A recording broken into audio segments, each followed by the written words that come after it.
오늘 본문도 지난주 본문에 이어서 상당히 많이 듣고 나눈 본문입니다. 일반적으로 이 본문을 우리가 일하는 것보단 말씀이 더 중요하다. 우리가 하고 있는 사역의 본질을 찾아야 한다. 사역보다 말씀이 우선이다. 이런 얘기로 우리가 배워왔죠.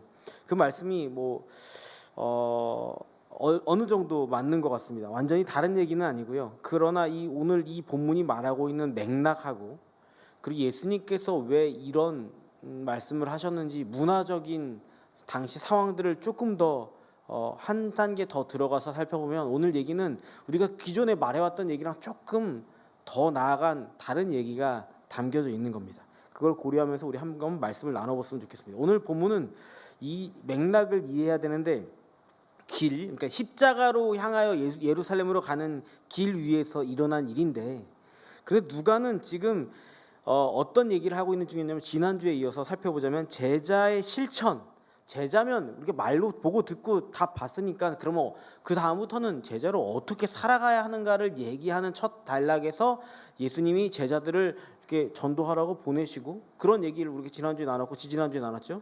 그리고 나서 이런 얘기들이 좀 이어져 내려오는 거예요. 그러니까 원래 일어난 이 일은 사실 사역 후반부에 한 20장쯤 나와야 되는데 이게 10장쯤에 나온 이유가 뭐냐면 누가가 일부러 이 이야기를 앞쪽에다 배치해놨다는 거죠. 일단 왜 이게 뒤에 있었던 일을 앞으로 왔다고 생각하는지 뒤에 다 나오니까 우리가 알아온 말씀을 통해서 이게 뭘 얘기하는 걸까 한번 되짚어 보자고요. 본문 38절의 이야기를 먼저 나눠봅시다. 본문 38절입니다. 38절 그들이 길 갈 때 38절이요. 40절 말고. 자막 38절입니다. 네, 시작. 그들이 길 갈 때에 예수께서 한 마을에 들어가심에 마르다라 이름하는 한 여자가 자기 집으로 영접하더라.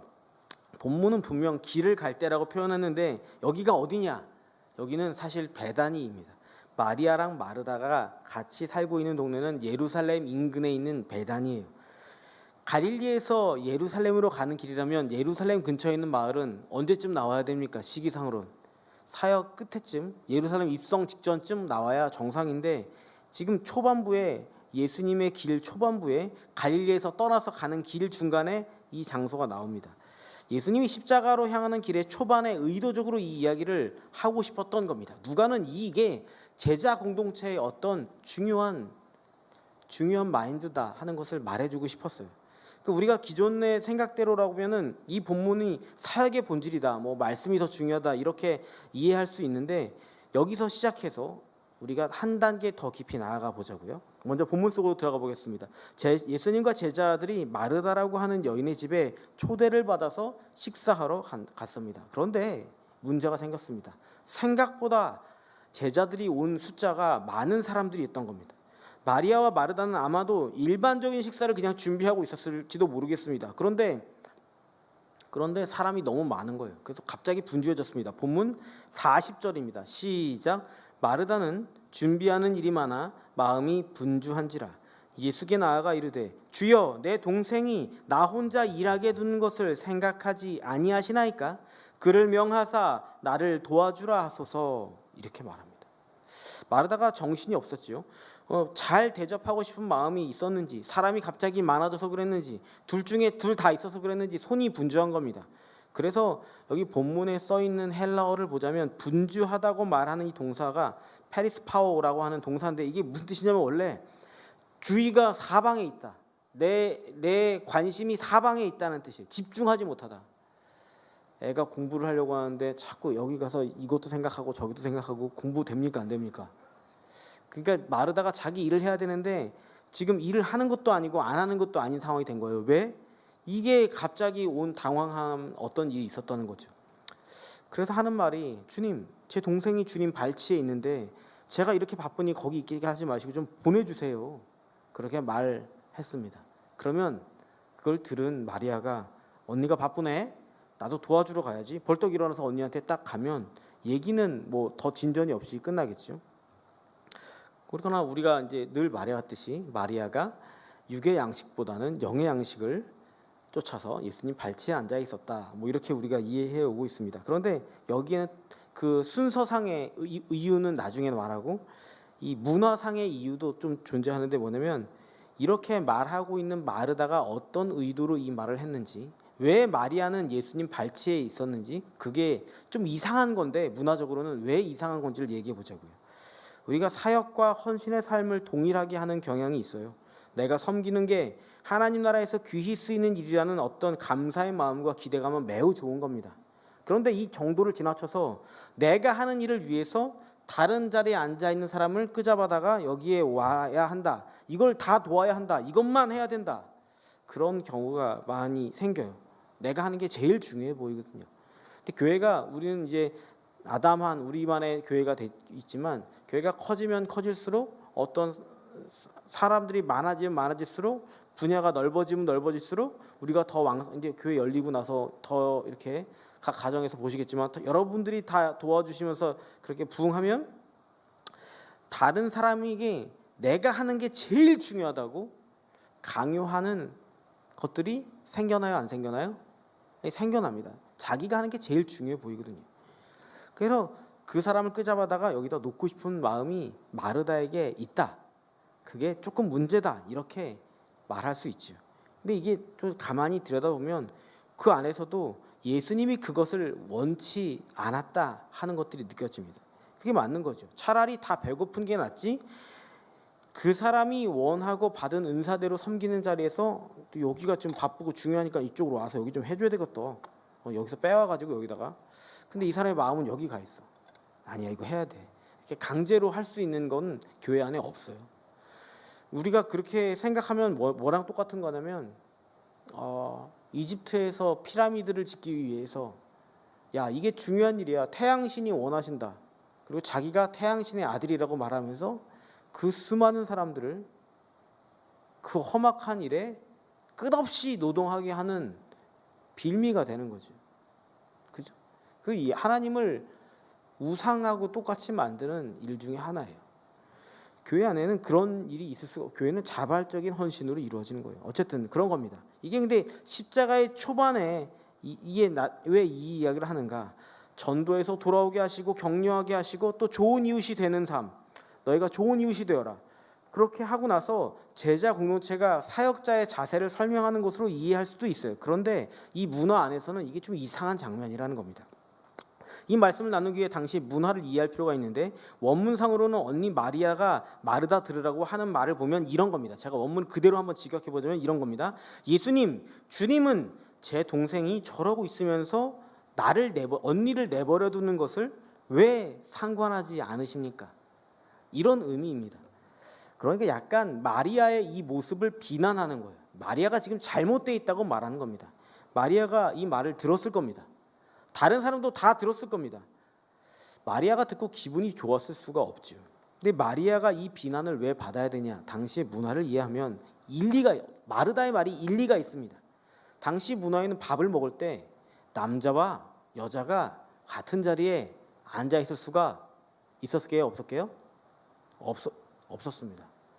밥 먹을 때 여성의 자리는 부엌 혹은 부엌 인근에 있는 다른 곳입니다.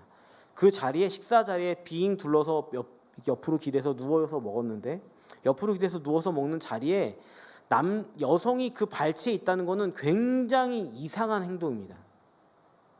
남성들만 있어야 되고, 그 밥이 나올 때까지 남성들은 이런저런 얘기들, 뭔가 좀 진지한 얘기들도 하고 율법 얘기들도 하고 정치 얘기도 하고 그러면서 얘기를 했었습니다. 그게 이제 당시의 문화라는 거예요. 거기에는 우리처럼 앉아서 먹는 게 아니라 이렇게 비스듬히 기대서 있었다는 거죠. 그러니까 예수님 발치에 있었다는 건 뭐냐면, 예수님 불편하지만 요 자리쯤에 머리가 있었다는 거예요. 요 자리쯤에. 그렇게 밥 먹는 게 가능할까요? 예수님께서 이 여성의 자리와 남성의 자리가 나누어져 있었는데, 여성이 부엌대기로서 거기에 누워 있으면 안 되는 거였는데, 본문 39절에 뭐라고 돼 있냐면, 39절 같이 읽겠습니다. 시작. 그에게 마리아라 하는 동생이 있어 주의 발치에 앉아 그의 말씀을 듣더니. 그러니까 지금 마리아가 남자들 속에서, 그것도 예수님 발치에서 바로 옆에 앉아 있는 겁니다. 이게 뭐 하는 거지? 이런 생각이 들지요. 마르다가 아니더라도 아마 다른 모든 남자들이, 정상적인 그 당시의 남자들이라면 이 장면이 굉장히 이상한 겁니다. 그런데 이 사람들이요, 이 제자 공동체는 이런 장면을 전혀 이상하지 않게 그리고 있습니다. 당연하게 그리고 있어요. 이를테면 이건 당시 문화에 대해서 굉장히 파격적인 모습입니다. 여성이 예수님 랍비 발치에 앉아서 같이 식사 전에 둘러앉아 있다. 이게 이상한 겁니다. 여성을 부엌대기로 만드는 문화가, 남성 중심의 문화가 있는 곳에서 예수님의 이 제자 공동체는 전혀 다른 구도, 전혀 다른 이해, 전혀 다른 생각으로 이해되는 겁니다. 당시 여성은 배울 수가 없었습니다. 요한복음 4장에 등장하는 사마리아 여인이 율법의 내용을 잘 알고 있는 것은 매우 특이한 경우입니다. 그러니까 그녀가 다른 여자들과는, 다른 여성들과는 매우 다른 인생을 살았다는 것을 말해주는 거죠.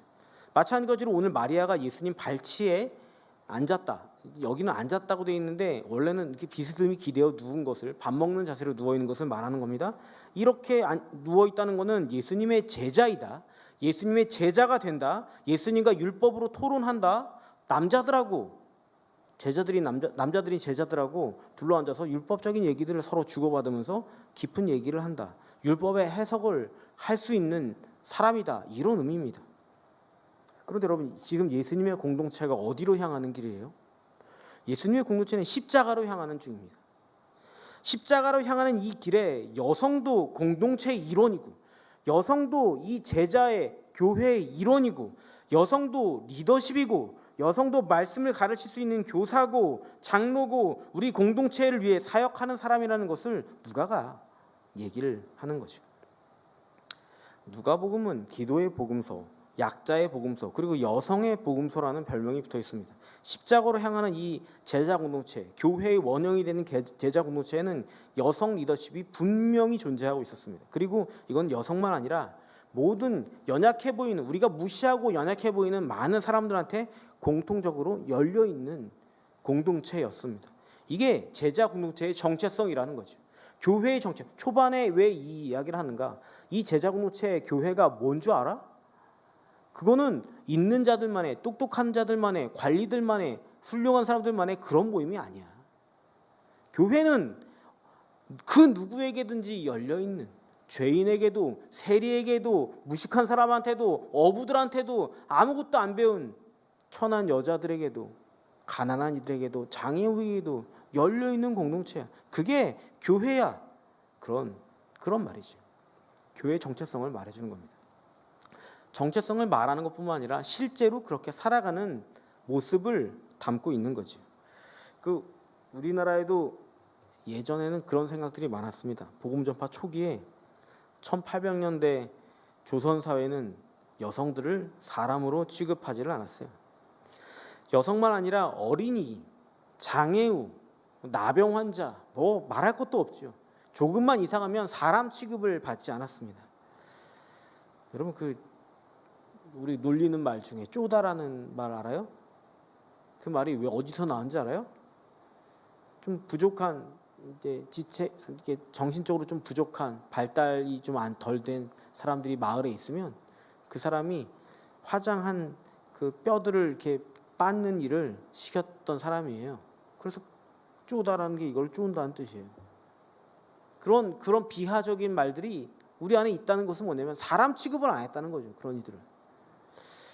복음 전파 초기에 1800년대 조선 사회에 선교사님들이 복음을 들고 들어왔는데 이 민족을 세우려면 무엇을 해야 할까?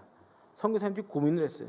처음에는 진짜 선교사님들의 편지를 읽어보면 우리나라가 답이 안 나온다. 주님, 봐도 어둠뿐입니다. 답이 안 나오는 거죠. 그런데 그런 가장 낮은 이들한테 언문을, 한글을 가르치고, 당시에는 한글이 글이라고 취급 안 받았던 때니까 한글을 가르치고, 농촌의 일자무식, 무지렁이 같은 생활들, 더러운 풍습들, 미신, 악한 습관에 시달리는 일들, 그러니까 가장 밑바닥의 인생들한테 하나님의 마음으로 하나님을 가르치고, 공부를 가르치고, 글씨를 가르치고, 수준을 높이고, 지혜로운 생각을 품을 수 있게 해주는 게, 그게 초기 선교사님들이 봉사했던 일 중에 하나예요. 복음이란 게 뭐냐? 그런 마음으로 자기만 보고 자기 틀 안에 갇혀 사는 이들을 일깨워서 하나님의 마음을 가르쳐주고 하나님의 나라를 기대하게 하고 눈을 떠서 멀리 보게 하고 나 자신을 넘어선 뜨거운 사랑을, 진짜 사랑을 보여준다는 거죠. 여성에 대한 생각만 해도 그렇습니다. 우리 교단에는, 우리가 통합으로 옮겼잖아요. 우리 교단에는 여성 장로님을 안수한 지가 꽤 오래됐어요. 초기 한국교회 역사에 비추어서 굉장히 빨리 여성 장로님들을 세웠습니다. 여성 목사님을 세워서 안수하는 것도 우리가 거의 첫 번째 아닌 두 번째로 우리 한국 교회 전체에서 굉장히 빨랐습니다. 이게 저는 굉장히 자랑스러운 일이라고 생각합니다. 그런데도 아직도 교회 안에서 여성의 리더십을 그렇게 인정해주는 그런 곳을 제가 발견하지는 못합니다. 교회 안에 90%는 여성들이 다 일하십니다만, 그런데 여성 리더십들은 거의 없으십니다.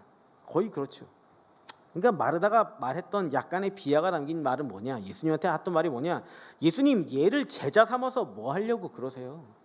이런 애를 얘한테 율법 가르쳐서 뭐 하려고 그러세요? 얘한테 말씀 가르쳐서 뭐 하시려고요? 그런 말이 담겨 있죠.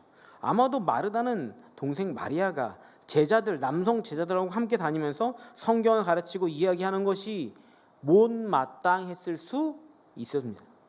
그런데 그 말에 대해서 예수님께서 이렇게 말씀하시는 겁니다. 본문 41절로 42절입니다. 우리가 잘 아는 본문이지만 이렇게 이해하면 이 본문의 예수님 말뜻이 무슨 뜻인지 금방 알게 됩니다. 시작.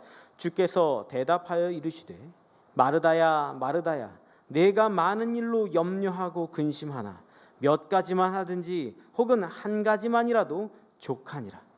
마리아는 이 좋은 편을 택하였으니 빼앗기지 아니하리라 하시니라.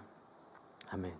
이제 이 말이 무슨 뜻인지 이해가 되는데, 이게 뭐냐면 많은 일로 근심한다는 것은 하나뿐인 여동생이 혹 공부를 하고 율법을 배운다고 해서 사람들한테 험한 꼴 당할까, 나쁜 소리 들을까, 이게 걱정하는 거죠. 언니의 마음이죠. 얘가 여기 있어야 정상인데 예수님 왜 발치해서 걔를 그렇게 두세요? 걔를 어떻게 하려고요? 이 친구를 비난하는 거면서 동시에 예수님한테 얘를 뭘 하려고 그렇게 데리고 다니시는 거냐고 항의하는 거죠. 부모님 마음이 그렇죠. 아무도 가지 않은 그 길을 선뜻 가려고 하면, 우리 권사님이 만약에 장로 후보로 나오셨다 우리 교회에서, 그러면 제일 먼저 누가 말리실 것 같아요? 여성이신 권사님들이 아서라 하서 제가 경험해본 얘기예요. 우리 교회가 나빠서 그러다는 게 아니라 제가 많은 교회들을 목회하면서 느꼈던 건 뭐냐면, 권사님 한 분이 장로 후보로 나오면 누가 제일 먼저 말리냐? 은퇴 권사님들이 제일 먼저 말리세요. 아서라, 그러는 거 아니다. 여자가 울면, 암탉이 울면 그렇게 되더라고요. 편하지, 위해서 해주는 말인 줄 알죠. 마르다가 마리아를 보면서 그 말을 하는 거예요. 위해서 해주는 거예요. 그런데 이렇게나 제자 공동체가, 교회가 당시 상황에 대해서 엄청나게 열려 있는 거예요. 그러고 보니까 이 제자 공동체는 상당한 수준의 지식인도 있고, 유대인으로서는 고위 공직자인 사람들도 있고, 세리라고 하는 로마 정부의 앞잡이 같은, 유대인들한테는 욕을 먹지만 상당한 높은 관직이죠. 그리고 하층민 중에 하나인 어부들도 있고, 반항기 넘치는 폭력 혁명단, 셀롯단, 열심당 이럽니다. 이런 당 출신도 있고, 오늘 보듯이 세상에서 무시당하던 여성도 있는 겁니다. 이 사람들이 한 공동체라면 예수님은 이 사람들을 같이 데리고 십자가로 향하여 가는 길이라고 지금 누가가 이 말을 하고 싶은 겁니다. 이 길에 누가 올라오는 거냐면, 너희들은 어떤 사람이냐면, 이 제자 공동체, 같이 섬기는 공동체는 이런 사람들이에요. 다 모두가 동등하게, 모두가 똑같이 이렇게 가고 있는 거야. 누가가 그 얘기를 해주는 거죠. 그리고 하시는 말씀이, 예수님은 더 좋은 것을 택하였으니 빼앗기지 않으리라, 이렇게 말씀하시는 거죠. 너희는 세상을 택하지 않고 여기 이 제자 공동체를 택하였으니, 너희는 너희가 생각한 것, 너희가 살아온 방식대로 사는 것을 택하지 않고 나랑 같이 가는 이 십자가의 길을 택하였으니 빼앗기지 않으리라, 이 얘기를 하시는 거죠. 너희가 교회를 택하였으니, 주님의 교회에 헌신하기로 택하였으니 너희 모두는 그것을 빼앗기지 않으리라. 세상의 이목, 세상의 관점, 세상의 시선, 세상의 인식들, 그런 것들을 넘어서야 하는 것이 교회고, 그 누구보다 더 풍요롭게 자유롭게 풀어줘야 하는 것이 교회라는 것을 예수님이 말씀을 하시는 겁니다. 이게 교회의 아이덴티티라고. 이게 이 사람들의 진짜 살아가는 모습이라고. 그걸 일일이 다 설명할 수가 없으니까 마리아와 마르다 얘기를 싹 넣어서 제자 공동체 얘기를 하는 겁니다.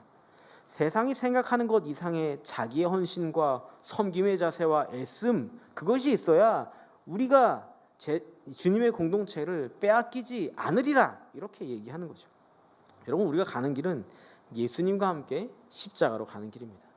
우리가 인생의 질고를 넘어서 있는 모습 그대로 주님께 드릴 수 있는 길입니다. 때때로 흥겹게 찬양도 부르면서, 또 때로는 주님께서 보시는 바 사람들의 마음속 깊은 것도 나누면서 그렇게 깊어져가는, 점점 깊어져가는 공동체가 이 제자 공동체, 교회의 원형입니다. 예수님은 이 길에 함께하는 우리들에게 근사한 상차림을 원하는 게 아니라 다 나를 섬겨라, 다 내 밑에 나를 떠받들면서 봉사해라, 그럴 것을 원하는 게 아니라 제자가 되어다오, 나와 같이 가는 동역자가 되어가오, 나와 나란히 둘러앉아서 한 상에서 먹고 마시는 그런 이들이 되어다오 말하는 거죠. 그가 여성인지 남성인지, 그가 가난한지 부유한지, 그가 힘이 있든지 없든지, 그가 잘생겼든지 못생겼든지, 그가 키가 크던지 작던지 다 괜찮아. 아무도 안 써주니까 저는 방송 보면서 하는 거라 다 그런 거예요. 여기는 웃는다고 써 있는데 그런 거죠. 이게 제자 공동체라는 겁니다. 우리 한번 우리를 돌아봅시다. 이게 성경 공부니까 우리를 돌아봅시다. 우리 이제는 뭐 여성을 비하하는 분이 세상에 어디 있습니까? 요즘 세상에 여성을 비하하는 그런 무지막지한 사람이 어디 있어요? 다만 이 말씀은 그 정도 수준으로 우리가 이해할 게 아니라 여기서 나아가서 우리가 낮추어 보고 비하하고 가벼이 여기는 모든 이들을 대상으로 하는 말이죠. 우리는 우리가 제자들이 되리라는 것을 기대하지만 다른 누군가는 저희는 좀 모자라, 저희는 좀 그래, 저희는 좀 나보다 어려, 저희는 좀 부족해, 우리가 뭔가 우월감을 가지고 섬기고 있다면 이런 마음을 우리가 돌아보자는 거지. 이게 이런 우월감이 조금 드는 거가 뭐 큰 잘못이냐? 그렇지 않아요. 그러나 그 마음 깊숙이를 들여다보면 이런 거죠. 마치 마르다가 마리아에게 걔 데려다가 그거 해서 뭐 하시게요, 주님? 걔 노래도 못하네 자꾸 거기 세워가지고 그 시키고 그래요, 못하게. 그거는 내가 생각하는 거예요. 내가. 주님이 그에게 부어주시는 마음 이해 못하고 내가 생각하는 거예요. 그러지 말자고요. 교회는 일단 좀 듣기가 힘들어도 들어줄 수 있잖아요. 그거 같이. 그죠? 듣기가 힘들어도. 그러지 않습니까? 많이 힘드실 수 있겠구나. 그런데 그런 마음으로 함께 하는 거라는 거예요. 가장 좋은 것을 드릴 수 있어요. 내가 하나님, 저의 가장 좋은 것을 주님께 드립니다. 그게 나와 주님과의 이야기. 저마다 다 주님께서 원하시는 모습들이 있어요. 그러니까 오늘 본문의 의도를 정확히 살려서 읽으면 성경은 마르다의 말과 행동에 관심을 두는 게 아니라 마르다의 걱정스러운 마음에 대답하여 주시는 예수님의 말씀에 집중하고 있는 거죠. 예수님의 말씀의 내용이 뭐였냐? 이게 제자 공동체다. 그리고 여자라고 해서, 약자라고 해서, 부족하다고 해서 나의 제자가 되는 것을 막지 말아라. 이 좋은 것을 택하였으니 빼앗기지 않으리라. 이 얘기를 해주는 거죠. 우리가 또 마리아도 오해해서는 안 되는 겁니다. 마리아가 취하는 게 뭐였냐면 자기는 부엌 일을 피하고 성경 공부 같은 편한 일을 하겠다 그러고 있는 게 아니라 자기 자신을 이 제자 공동체에 드리는 삶을 사는 겁니다. 목사님은 좋겠어요. 매일 성경 공부만 하시고 성경만 읽으셔서. 그런 분 계시면 제가 모셔다가 목사를 한번 시켜보고 싶어요. 정말 그렇게 살 수 있는지. 그렇지 않거든요. 그렇지 않습니다. 어쨌든 내가 왜 이 말을 하는 거지? 마르다의 섬김이 편한 것을 추구해서 성경 공부만 하게 되는 게 아니라 마리아는 마리아 나름대로 자기의 최선의 것을 하나님께 드리는 거예요. 여러분, 교회의 지체로서 많은 종류의 헌신이, 섬김이 있을 수 있습니다. 설거지를 하기도 하고, 청소를 하기도 하고, 꺾어지를 하기도 하고, 교사를 하기도 하고, 주차 봉사를 하기도 하고, 요즘은 다 구경하기 힘든 상황이지만 방송실을 하기도 하고, 하다못해 의자를 닦기도 하고 요즘은 소독제를 뿌리기도 하고 별의별 게 다 있습니다. 제가 아는 분들은 뭐 어려운 집마다 찾아가서 집을 수리해주는 그런 봉사를 하시는 분들도 있고, 또 어떤 분들은 장애우 가정들을 찾아가서 차량으로 이렇게 교회로 날라주는 그런 봉사만 하시는 분들도 있고, 엄청 세상에 할 일은 넘치고 넘쳤습니다. 그런데 그 모든 자리에서 내가 하고 있는 것만 최선이라고 생각할 게 아니라 우리 모두가 다 하나님 안에서 제자로 무르익어 간다는 것을 잊으면 안 되는 거예요. 그걸 위해서 제자 공동체라는 게, 교회라는 게 있는 거예요. 네가 내가 다 다른데 다른 우리가 다 하나라는 게 신기하게 가능한 일이죠. 우리 모두가 다 똑같은 생각을 하고 다 똑같은 것만 하고 그게 아니고, 저마다 다 다르지만, 다 은사가 다르지만 다 다양한 분야에서 저마다의 모습으로 섬기는 것이, 그게 제자가 되는 일이라고 지금 말하는 겁니다. 사랑하는 성도 여러분, 우리가 교회를 섬기기 위해서 많은 곳에서 다양하게 섬기고 애쓰며, 또 혹은 저는 팔다리가 성하질 않아서 오직 할 수 있는 게 기도밖에 없어요 목사님, 그것도 훌륭한, 기도로 중보하는 것도 훌륭한 섬김입니다. 더 좋은 것을 취하라는 주님의 말씀을 가만히 묵상하여 보셔야 됩니다. 우리 삶에서 더 좋은 것을 취하였으니 빼앗기지 않으리라, 이 말씀을 뭘 두고 하시는 것일까? 내 인생에, 내 삶에 빼앗기지 말아야 할 진짜 좋은 건 과연 뭘까? 오늘 그것들을 한번 가만히 생각해 보시면서, 내가 이 일을 위해서 놓치지 말고 섬겨야지, 내가 이 일을 위해서 하나님의, 예수님의 제자가 되는 걸 포기하지 말아야지, 내가 이것을 섬기면서 주님의 손과 발로 사는 것을 그치지 말아야지, 그렇게 다짐할 수 있는 저와 여러분들이 다 되시기를 주님의 이름으로 축복합니다.